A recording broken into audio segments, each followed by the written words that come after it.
Армысың, қазақ елі. Мы неплохо пообщались в двух предыдущих роликах на тему внутренней политики Казахстана, о действующей власти и оппозиционерах, а также выявили, насколько расколото наше общество. И вот не зря мы тогда вспоминали о сторонниках возрождения СССР, призывающих бороться с антисоветчиной. Как тут же в эфире канала «Россия-1» Владимир Путин проявил себя во всей красе, сделав интересное скрипоносное заявление. Хоть этот фрагмент облетел уже весь интернет, и мое видео вышло слегка запоздалым, все равно давайте его вновь прослушаем. Другие вещи, связанные с нашим суверенитетом. При создании Советского Союза в договоре было прописано право выхода. А поскольку не было прописана процедура, то возникает вопрос. Если та или иная республика вошла в состав Советского Союза, но получила в свой багаж огромное количество российских земель, традиционных российских исторических территорий, а потом только решила выйти из состава этого союза. Ну хотя бы тогда выходила с чем пришла. И не тащила бы с собой подарки от русского народа. Идиот. Что ж, вы сами все слышали, и по данному заявлению как нельзя точно высказался наш политолог Досым Сатпаев. Когда политик лезет в историю, жди беды и глупостей. Как говорится, не убавить, не прибавить. Ну, конечно, наши ватнички снова начнут оправдывать Путина, мол, это все касается только Украины, что Крым когда-то был незаконно подарен и бла-бла-бла. Но как бы то ни было, во всем этом можно углядеть скрытые угрозы и для нас. Ведь обстановка в ЕАЭС сейчас, мягко говоря, накаленная. Появляется все больше противоречий между нашими государствами в рамках данного союза. Да и российские шовинисты с завидным постоянством высказывают свои притязания на нашей территории, якобы тоже доставшиеся нам в виде подарка, намекая, что и у нас пора проводить украинский сценарий и возвратить на родину исконно русские территории. И это несмотря на то, что в ноябре прошлого года на встрече в Омске Путин и Токаев окончательно утвердили демаркацию границ. Поэтому, чтобы не быть голословным, давайте рассмотрим на примере, как кремлевский империализм открыто пропагандируется на федеральных каналах. В этот раз мы послушаем недавнее выступление еще одного пропагандиста Семена Багдасарова на шоу «Вечер с Соловьевым». Вторая задача в международном плане. Мы должны посмотреть о постсоветском пространстве, что нас окружает. Извините меня за откровенность. Когда мы говорим о Соединенных Штатах, да, понятно. Но если мы тут не решим целый ряд вопросов, нас тоже зарут. Ту же Украину. Это огромный плацдарм. Надо решать вопрос по Средней Азии. Надо решать вопрос по Прибалтике. И у нас создается уникальная ситуация в контексте того, что происходит на Западе. И им становится не до нас. Им становится не до нашего постсоветского пространства. Если мы не воспользуемся ситуацией, ну, извините меня, тогда Бог знает что. И наше действие должно быть очень решительное. Очень решительное. Аналогично тем действиям, которые были в 2014 году по Крыму, аналогично тем действиям, которые были в 2015 году по Ближнему Востоку. Хотя я считаю, что Ближний Восток сейчас у нас и так там много головной боли. Вот основное направление нашей деятельности. Это мы должны действовать во что бы то ни стало. Что такое российское государство? Два чмошника, заведшие, значит, свой народ в тупик, Порошенко и Зеленский, которые слово в слово цитируют его, мечтают о развале Великой Российской империи. Это звучит как призыв вассала хозяину: хозяин, оперитесь на нас, и мы их развалим. Кишка тонка, Слав. Дохлые вы все там уже для того, чтобы это сделать. Вот сейчас не забыли, кто большую часть Украины нынешней освобождал, и не только Великую Отечественную, нет, и до этого создавая Великую Российскую империю. Откуда взялась Одесса и многие Херсон и так далее? Это делала Русская империя, так, между прочим.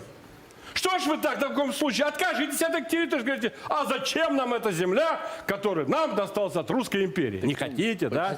Подожди, замолчи! Стой смирно! У меня боевых наград больше, чем есть в твоей тупой башке. Бегут. Необходимо их немедленно расстрелять.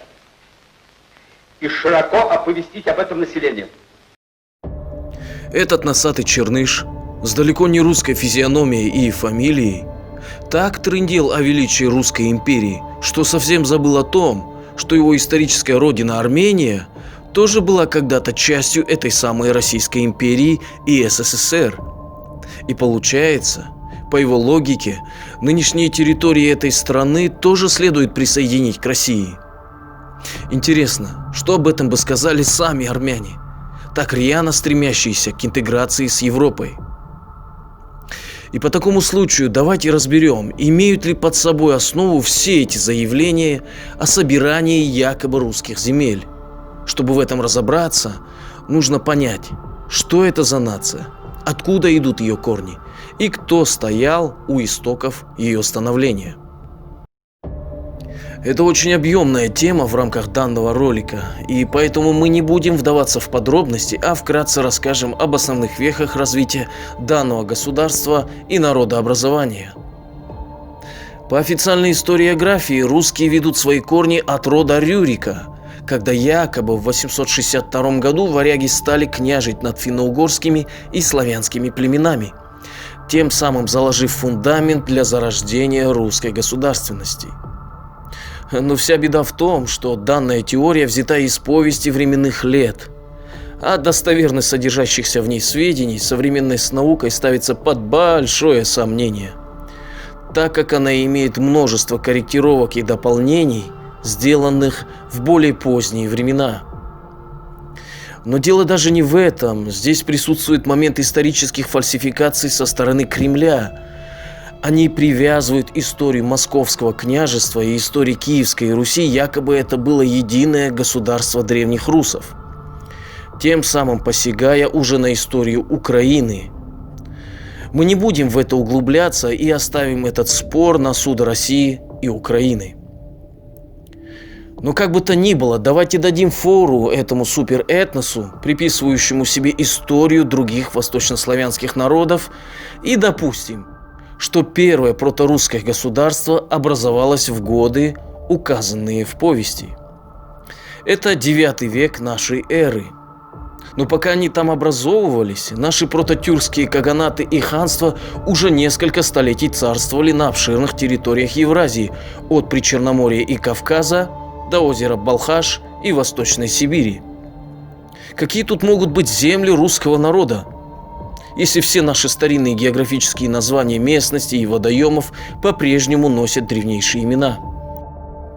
Вы только вслушайтесь: Крым, Алтай, Сибирь, Байкал.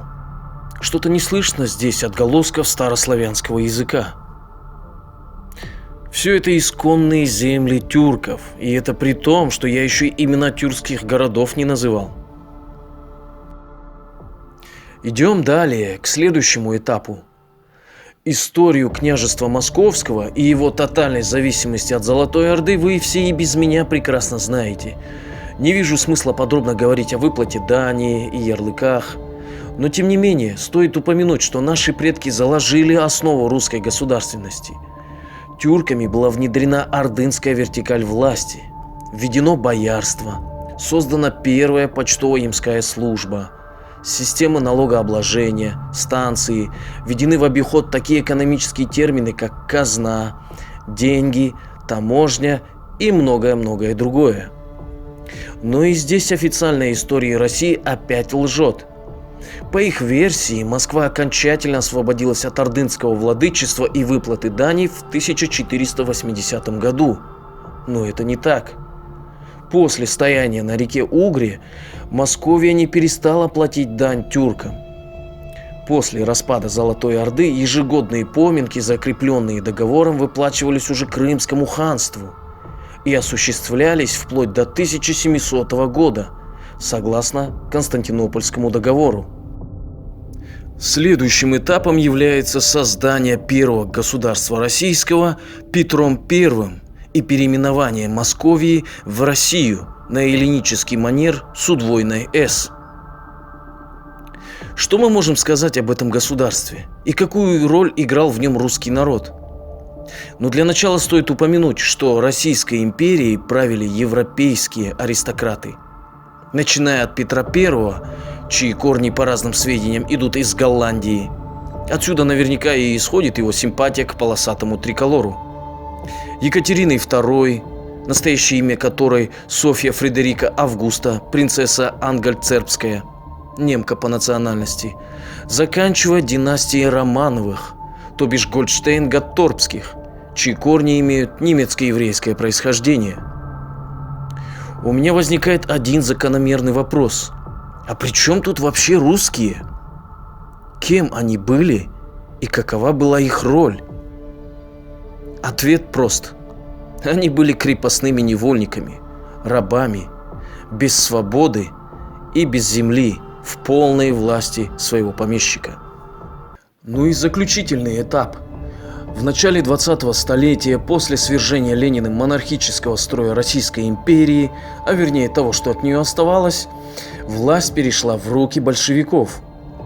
Они-то и создали СССР во главе с Лениным, попутно расстреляв всех членов некогда императорской семьи. И что мы видим в итоге? На месте православной России приходит атеистический СССР, новая политическая элита с совершенно новой формой госуправления.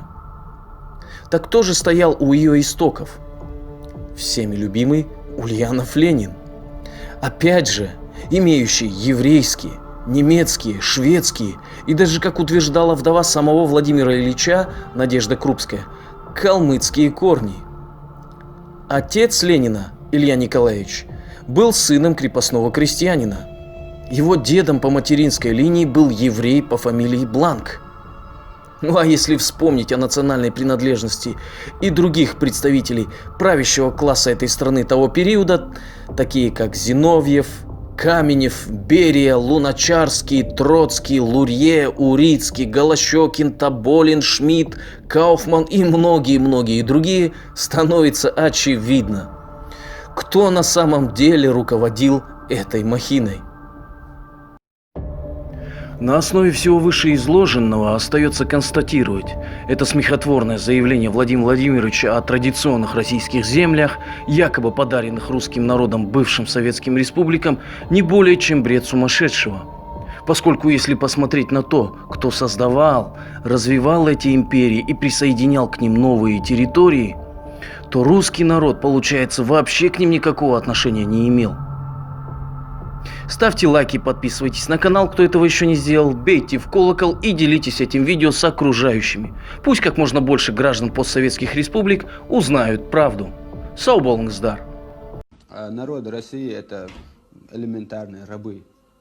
И они сами не хотят из этого рабства выйти. У них они как маньяки, понимаешь, им нравится страдать, им нравится мучиться, им нравится роль этих рабов. А почему я должен быть рабом, я не знаю.